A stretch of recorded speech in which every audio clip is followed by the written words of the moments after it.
Dialog mengenai printing money memang banyak menimbulkan kontroversi, namun tetap harus kita perjuangkan. Yang seru adalah ada pejabat dan tim buzzer yang menganggap si Bosman ini menjebak pemerintah karena bisa seperti tahun 98 ketika dilakukan malah jadi hyperinflasi. Kita semua tahu bahwa menjadi pejabat di negara demokrasi harus siap ditantang dengan pemahaman yang lain, yang baru, yang mungkin lebih baik. Namun ketika ada yang mengatakan printing money, otaknya langsung ada kata inflasi dan mengatakan ini adalah menjebak pemerintah menjadi negara hiperinflasi. Siapapun yang bicara seperti itu berulang-ulang, pasti orang ini gak pernah belajar ilmu ekonomi. Gak segoblok itu ide printing money menghasilkan hyperinflasi kayak Venezuela. Naif bener sih ngomong begitu. Semua ada dalilnya, semua ada bukti yang telah dilakukan dan berjalan dengan baik. Kita ingetin ya, pada saat sebelum Perang Dunia Kedua, yang mana untuk membiayai Perang Dunia Kedua waktu itu, JMK, ekonomi yang terkenal, saya nggak mau perpanjang nih kata-kata JMK, yang menjadi penghitung war cost atau cost accountingnya atas biaya perang,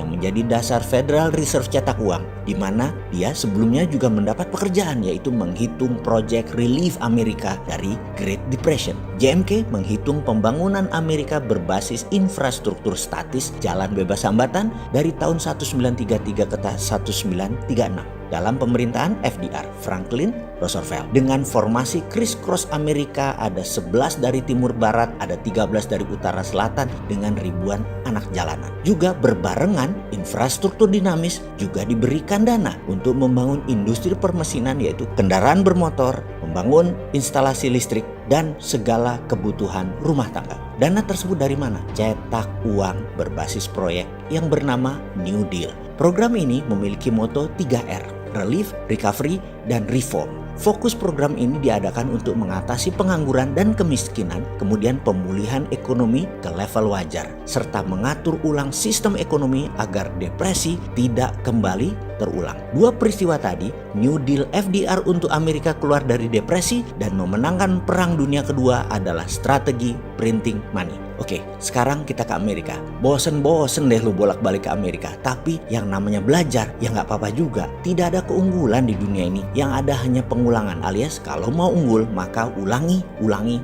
Semua sahabat tahu saya mendukung Bernie Sanders yang ternyata digusur oleh oligarki Partai Demokrat yang pemikirannya tua. Bernie digeser untuk memuluskan Joe Biden. Padahal Joe Biden pendosa yang gampang nanti dikalahkan Trump. Namun namanya juga oligarki kekuasaan. Kalau Bernie menang, kita semua tahu Bernie punya Green New Deal, di mana asisten kampanyenya ahli keuangan Stephanie Kelton jadi JMK-nya FDR New Deal versi sekarang. Bernie kalau jadi presiden Amerika, maka dia akan punya musuh bukan China, bukan dunia Islam, bukan Timur Tengah, tapi dia memutuskan musuh utamanya adalah masalah lingkungan hidup. Dia anti fossil oil, dia anti nuklir uranium, dia anti batu bara dan sangat mendukung perbaikan alam. Dia mendukung baterai dan energi terbarukan. Dia akan perang dan akan printing money per tahun 3.000 billion atau 3 triliun dolar untuk perang memperbaiki lingkungan hidup. Ini seru kalau Bernie menang, tapi dunia farmasinya Partai Demokrat, dunia militeri kompleknya Republikan bubrah.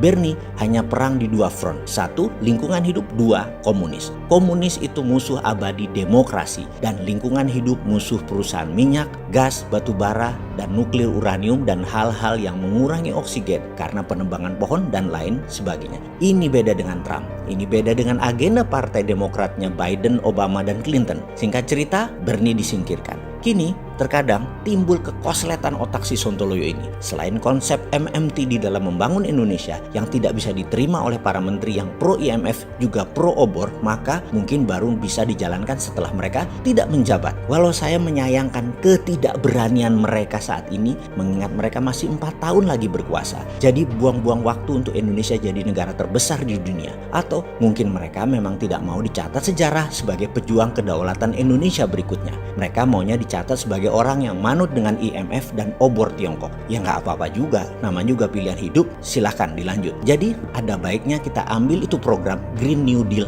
ala Indonesia. Kita akan printing money untuk membangun ala New Deal Amerika di tahun 33 dan 36 seperti Tiongkok tahun 1989 sampai 2009, ditambah kita adopsi Green New Deal Stephanie Kelton konsepnya. MMT adalah SWF, printing money, TINA, dan Tiara. Sekarang kita tambah Green MMT. Kita perang perang dengan perusak alam, kita akan pimpin dunia untuk lingkungan hidup atau pro-life strategi. Ini pasti ditentang globalis cabal yang anti-life, tidak pro-life. Cabalis mendukung nuklir uranium, fosil oil, batu bara, dan merusak lingkungan lainnya termasuk perang bedil-bedilan. Mereka dukung itu. Indonesia harus ambil kendali. Saya ragu yang sekarang punya biji, tapi biarlah mereka mengerjakan apa yang mereka tahu dan apa yang mereka mau. Kita kerjakan apa yang bisa kita kerjakan untuk membuktikan konsep kita ini berjalan dengan baik. Jadi kembali ke printing money. Masih bilang inflasi, tak tutup endasmu.